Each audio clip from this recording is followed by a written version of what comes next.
আছে। এই জিনিসটা খুবই অস্পষ্ট। আমরা বারবার চেষ্টা করেছি জানার যে কাকে বলেছে, কি বলেছে, এটা কিন্তু কেউ বলতে পারেনি। এটি কোনো সিনেমার গল্প এটা নয়, বাংলাদেশের এক বাস্তব রাতের ঘটনা। একজন যুবকের স্বপ্ন, একটি সাধারণ পরিবার, অভিযোগ যা মুহূর্তেই বদলে দিল সবকিছু। আজকে আমরা কথা বলবো দীপুচন্দ্র দাসের হত্যাকাণ্ড নিয়ে। এটি একটি সাধারণ যুবকের গল্প নয়, বরং সমাজের মুখোমুখি আমাদের দাঁড় করায় এক কঠিন প্রশ্নের। দীপুচন্দ্র দাস ছিলেন একজন গার্মেন্টস কর্মী। বাড়িতে ছিল বৃদ্ধ বাবা মা, ভাই বোন, স্ত্রী এবং সদ্যজাত সন্তান। তার আয়ই চলতো তার পুরো সংসারটা। সংসারের একমাত্র উপার্জনক্ষম ব্যক্তিই ছিল এই দীপু।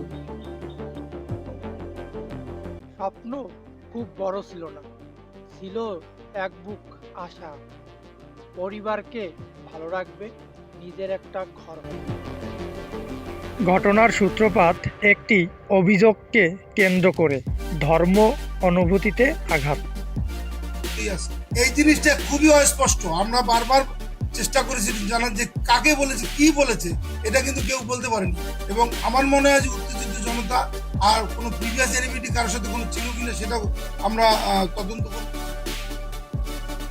এখন পর্যন্ত স্পষ্ট নয় সেই অভিযোগ কতটা সত্য, কতটা গুজব, কতটা ভুল বোঝাবুঝি আছে। কিন্তু ইতিহাস আমাদের বারবার দেখাইছে গুজবের আগুন খুব দ্রুত ছড়ায়।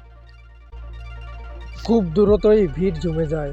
রাগ, অভিমান, ক্ষোভ, উস্কানি এক মুহূর্তেই গণরোষ পরিণত হয় সহিংসতায়। এ সহিংসতা মরণক্ষয়ী সহিংসতা। এ সহিংসতায় একটি নিরীহ প্রাণও চলে যেতে পারে। দীপুকে আটকানো হয়, মারধর করা হয়, গুজবের উপর ভিত্তি করে বিচারের আগেই সিদ্ধান্ত নেওয়া হয়ে যায়। এবং সেই রাতই তার জীবনের শেষ রাত হয়ে যায়। দীপুর গল্প তার একার গল্প হতেই পারে না। দীপুর গল্প আমাদের পুরো সমাজের গল্প। দীপুর গল্প আমাদের পুরো পৃথিবীর মানুষের মানবতার গল্প। দীপুর গল্প আমাদের সবাইকে ধারণ করে তার থেকে শিক্ষা নিতে হবে। মব কোনো সমাধান হতে পারে না। মব ভায়োলেন্স, মব বিচার, মানে বিচারহীনভাবে কাউকে মেরে ফেলা, এটা কোনোভাবে সমাজে ভালো কিছু বয়ে আনতে পারে না। গুজব মানুষের মৃত্যুর কারণ হয়ে যেতে পারে, গুজব পৃথিবী ধ্বংস হয়ে যেতে পারে, গুজবের সম্প্রীতি নষ্ট হতে পারে। গুজবকে কান দিয়ে গুজব শুনেই একটা ডিসিশন নেওয়া ঠিক হবে না। গুজব সত্যি কি মিথ্যা, এর ভালো মন্দ সব কিছু বিচার বিবেচনা করে মানুষের কথায় কান দেওয়া যাবে না। মানুষের কথা শুনে আগে চিন্তা করতে হবে সে সঠিক বললো না ভুল বললো, তারপর একটা ডিসিশন নিতে হবে।